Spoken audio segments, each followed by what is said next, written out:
नमस्कार, मैं हूं आपकी दोस्त कस्तूरी। आप सबका स्वागत है दूरदर्शन मेघालय के आज के इस कार्यक्रम में।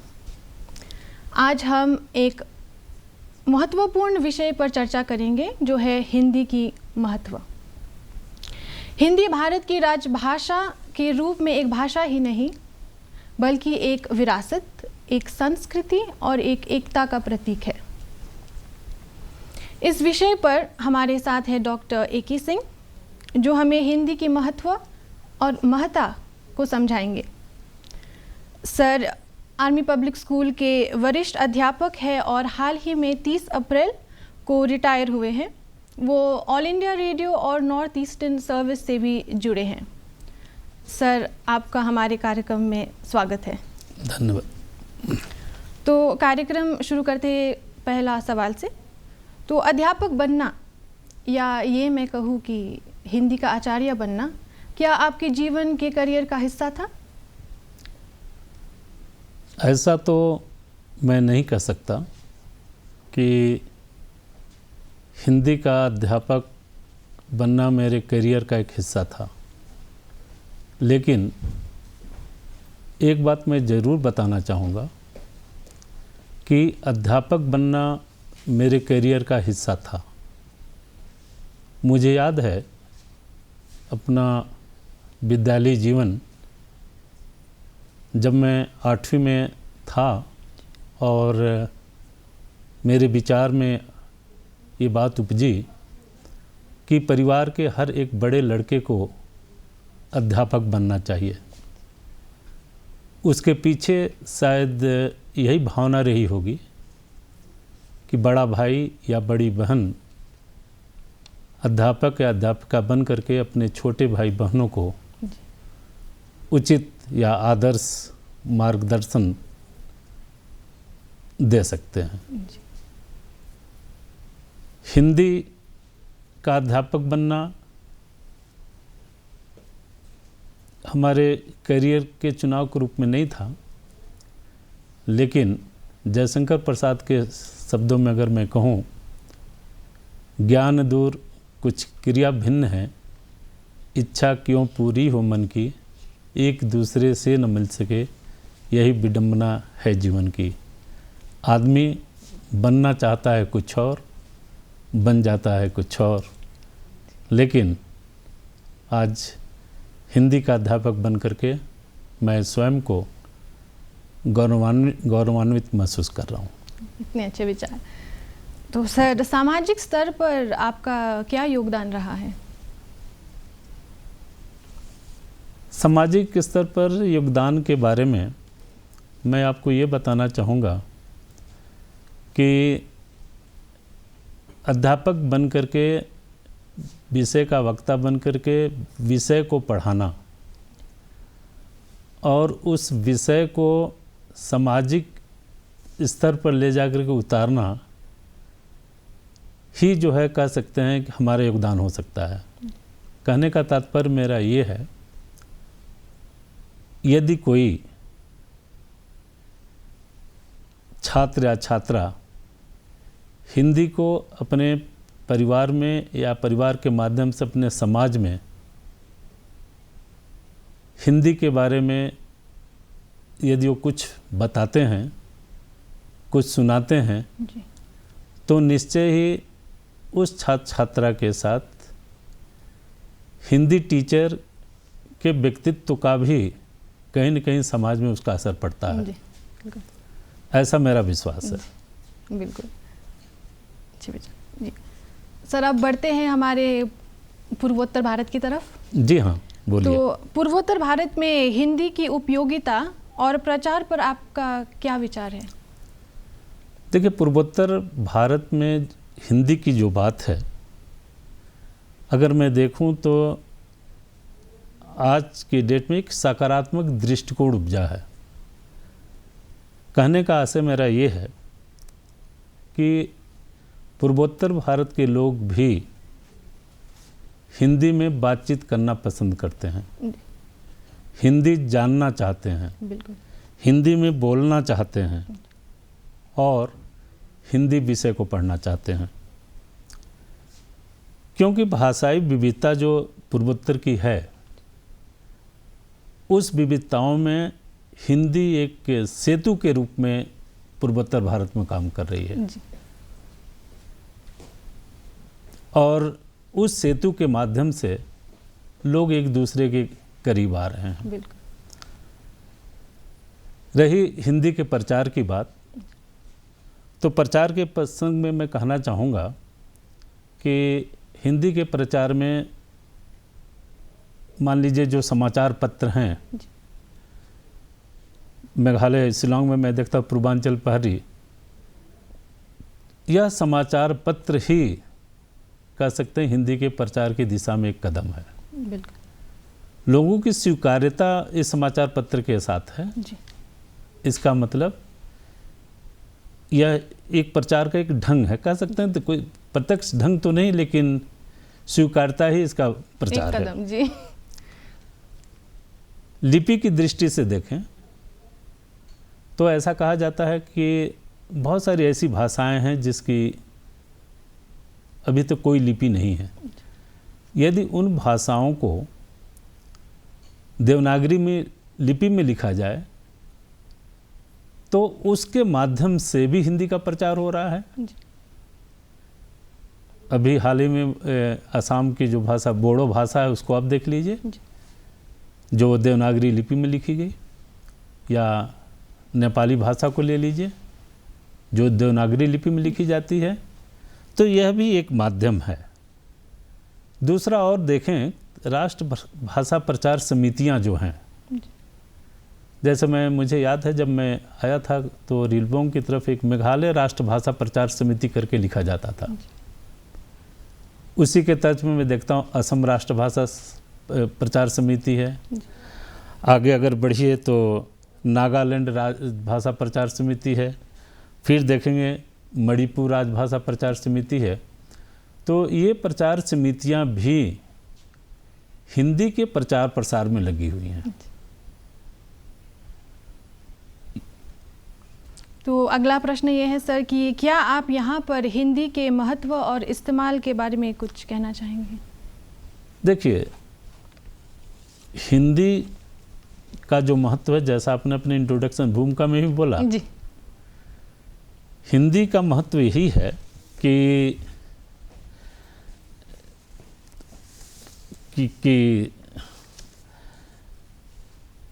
हिंदी को हम और आप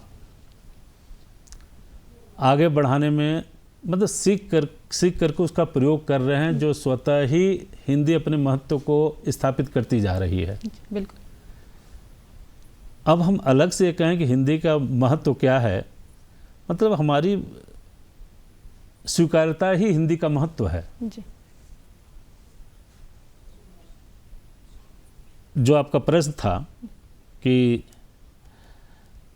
संपर्क भाषा के रूप में उसको देख लीजिए। आज हिंदी फैली हुई है, हिंदी में हम बातचीत कर सकते हैं, सुन सकते हैं, और हिंदी को लेकर के जितने भी संस्थाएं हैं, चाहे वो सरकारी संस्थाएं हों चाहे गैर सरकारी संस्थाएं हों, सब जो है उसके विकास के लिए जो है अपने स्तर पर काम कर रही हैं। थोड़ा सा एक बार और प्रश्न को थोड़ा बताइए मुझे कि जो आप पूछे थे। जी, हिंदी की महत्व और इस्तेमाल। अच्छा, हिंदी के महत्व को तो मैं ये कह रहा था, जो हिंदी का महत्व उसको हम कह सकते हैं वातावरण के माध्यम से हिंदी को आज हम और आप उसको फील कर सकते हैं। बिल्कुल। उसका अनुभव कर सकते हैं। अगर ये हिंदी का महत्व नहीं होता तो हम यानी जो पूर्वोत्तर भारत के जो लोग हैं वो हिंदी के प्रति इतने आकर्षित कैसे होते हैं? जी। तो उनका हिंदी के प्रति आकर्षण ही हिंदी का महत्व है, इतना ही मैं कह पाऊँगा। जी, बिल्कुल। तो पूर्वोत्तर राज्य में क्यों हिंदी भाषा का परिचय स्थापित किया जाना चाहिए? देखिए, कोई भी भाषा का जो मूल रूप होता है उसका मूल रूप मौखिक होता है। जी, बिल्कुल। हिंदी मौखिक दृष्टि से देखें तो संपर्क भाषा के रूप में या बोलचाल की भाषा के रूप में हिंदी को लोग व्यवहार में प्रयोग करना शुरू कर दिया। जी हाँ, बोलते हैं सभी लोग। आप भी जो है बोल रही हैं जी। तो इससे मैं ये कहना चाहता हूँ कि लेकिन पढ़ना और लिखना भी जरूरी है। बिल्कुल। सुनना और बोलना भाषा के एक रूप है जी। और पढ़ना और लिखना दूसरा रूप। जी। तो हिंदी को पूर्वोत्तर राज्य में स्थापित किया जाना चाहिए। इस विषय में ये बताना चाहूँगा कि इसके द्वारा हम हिंदी के प्रति यहाँ के लोगों में जागरूकता पैदा कर सकते हैं। कहने का अर्थ यह है कि जागरूकता कि लोग हिंदी विषय को लेकर के, जो विद्यालय में हिंदी पढ़ाई जा रही है जी। जो कॉलेज में हिंदी पढ़ाई जा रही है, विश्वविद्यालय में हिंदी पढ़ाई जा रही है, उसके प्रति लोग आकर्षित हों और स्वयं हिंदी पढ़ने के लिए आगे बढ़ें। जी। कोई उसको थोपा ना जाए। थोपने की जरूरत नहीं है। जी।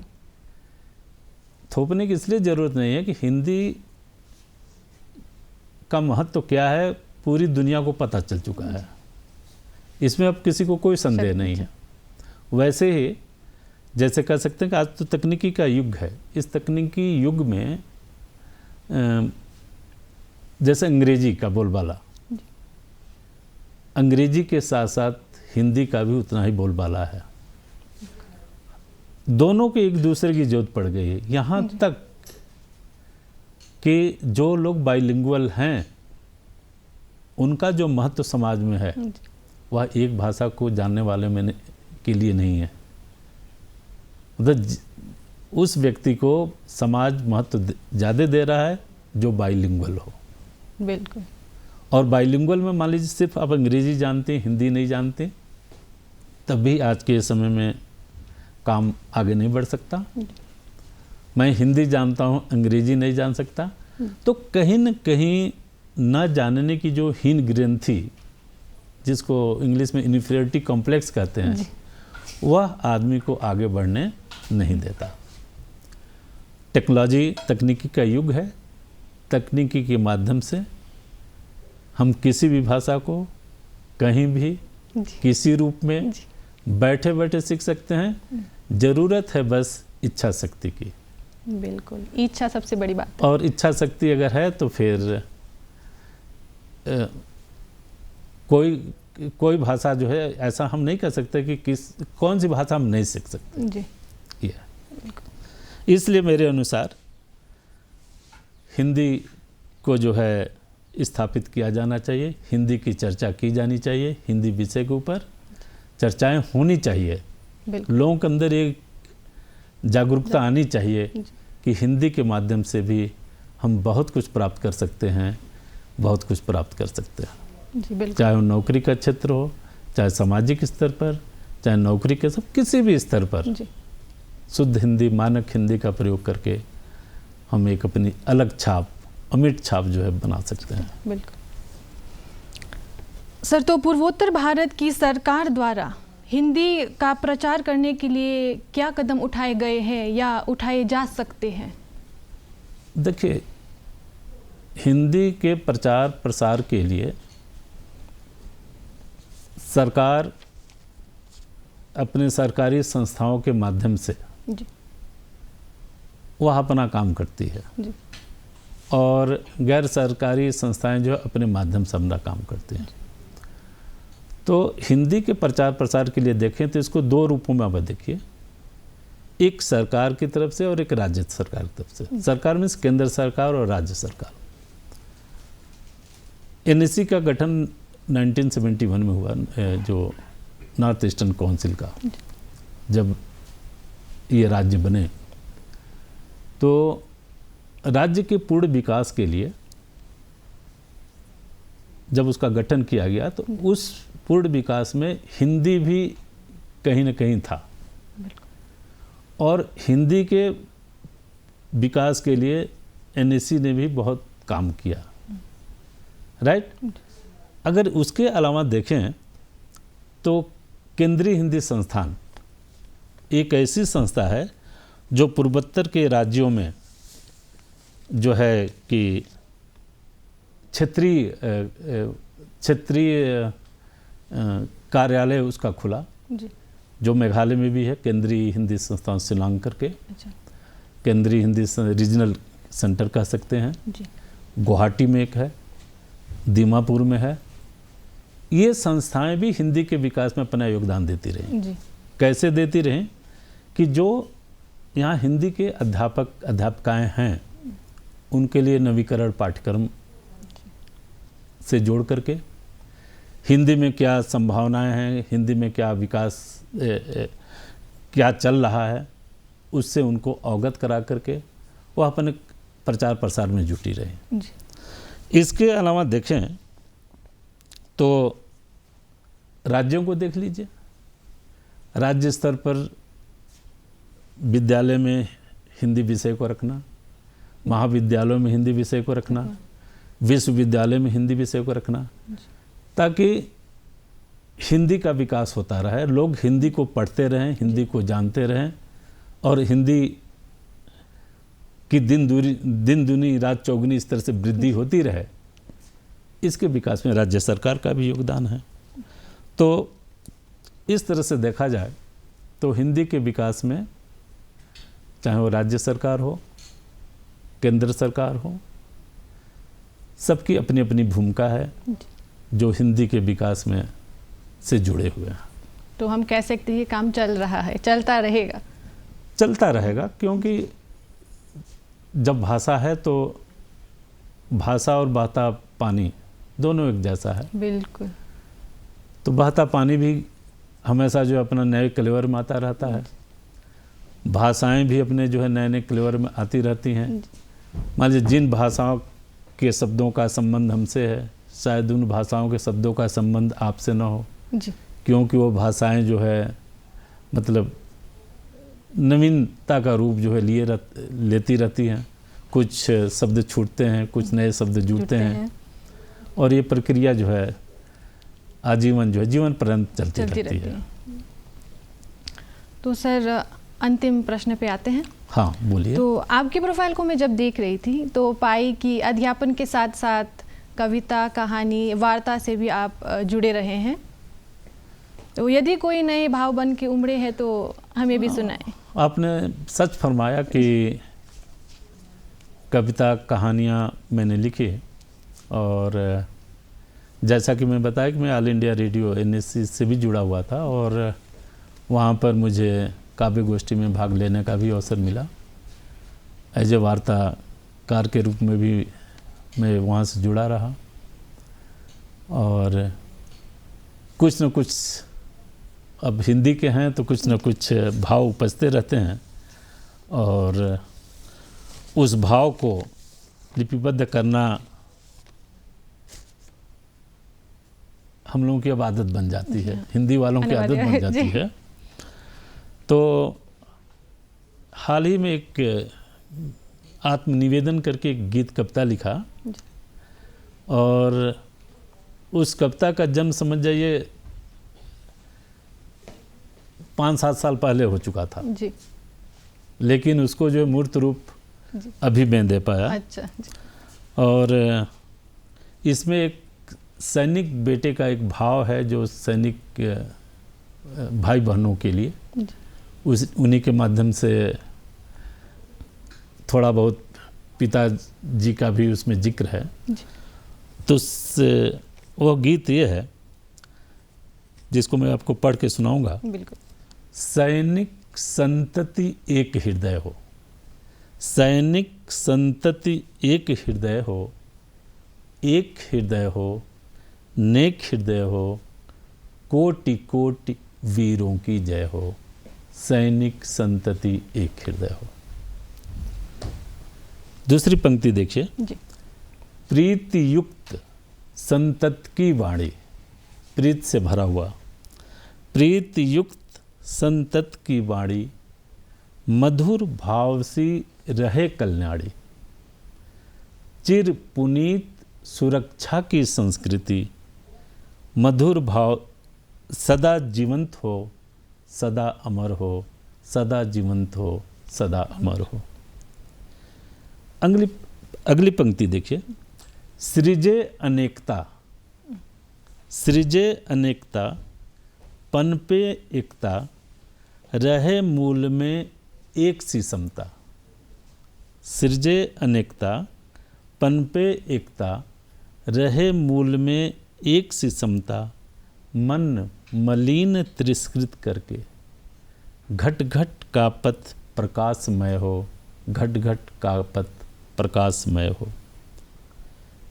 अगली पंक्ति है, हरित वर्ण नील श्याम नील वसन, हरित वर्ण श्याम नील वसन, एक भाव बन तन में सचकर, स्वयं से पहले नभ वरुण का, मंगल भाव प्राणों में लय हो, मंगल भाव प्राणों में लय हो। अंतिम पंक्ति पर गौर फरमाइएगा जी। अखिल हिंद की अमिट भक्ति से, अखिल हिंद की अमिट भक्ति से, जननी सदा गौरवान्वित हो। अखिल हिंद की अमिट भक्ति से, जननी सदा गौरवान्वित हो, मानवता की पानवता की बलिवेदी पर, चिर अमरता का विजय सघोष हो, चिर अमरता का विजय सघोष हो। सैनिक संतति एक हृदय हो, सैनिक संतति एक हृदय हो। सर, इसे सुन के मुझे बहुत आनंद आया और उम्मीद करती हूँ कि हमारे दर्शकों को भी ऐसा ही महसूस हुआ होगा। तो दर्शकों, ना चाहते हुए भी हमें दीजिए इजाज़त, फिर मिलेंगे अगले कार्यक्रम में। नमस्कार।